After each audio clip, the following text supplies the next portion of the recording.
What deism exactly means is quite blurry, as there are various nuances, but the basic idea behind it is that there is some kind of creator, but that after he created everything, he basically sat back and let everyone get on with it. The most commonly used illustration to explain deism is that it's like winding up a clock and then letting it run down by itself. We don't interfere with the clock after it's been wound. The natural mechanisms built into the clock see to it that the hands keep moving around the face as they should. The deist God, therefore, is one that doesn't interact with human affairs as such, but can be determined using reason and observation of the natural world alone, the natural mechanisms of it, if you like. Because he doesn't interact with human affairs, deists believe God had given no direct revelations to any human being.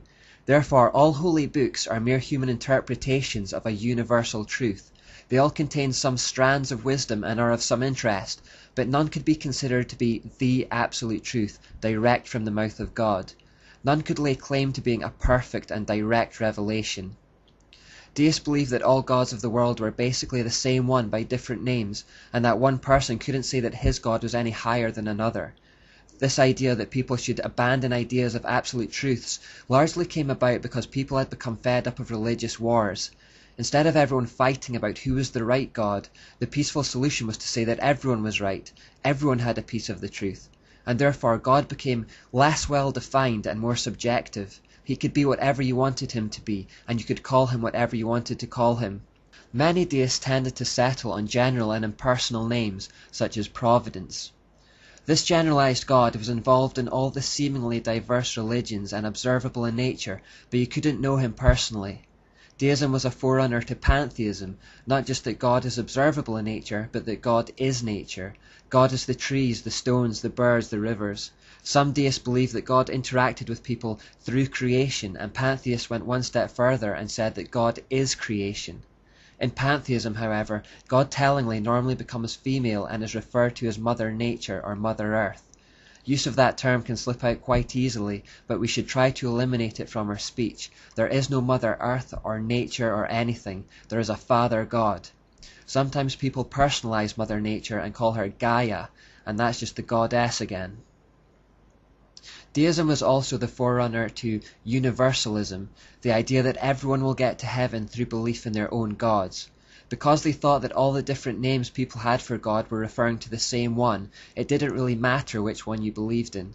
Deists, in keeping with the increasing bent towards science, began thinking of God in scientific terms.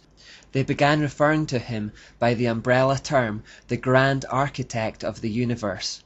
The Grand Architect was thought to have a plan for that universe, but deists believe it would come about through the natural actions of men. Like the wound-up clock, the world is ticking towards its inevitable and natural conclusion. Men would fulfill this plan as they acquired knowledge and evolved towards enlightenment.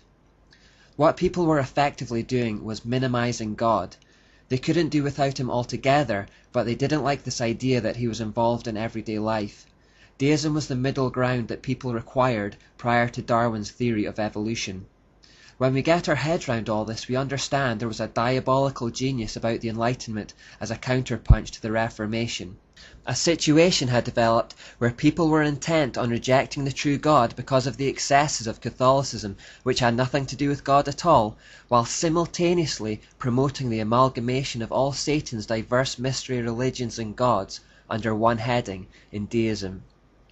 Now it was these so-called enlightened deists, searching for alternative truths about spirituality that would take them away from the Christian God, who began to join Freemason lodges. Freemasonry's history is shrouded in secrecy, but up until a certain point at least, it seemed to have the appearance of being a relatively innocuous organization. But from this point onwards, it became a kind of church of deism, and in time, the purest form of the Babylonian mysteries in existence.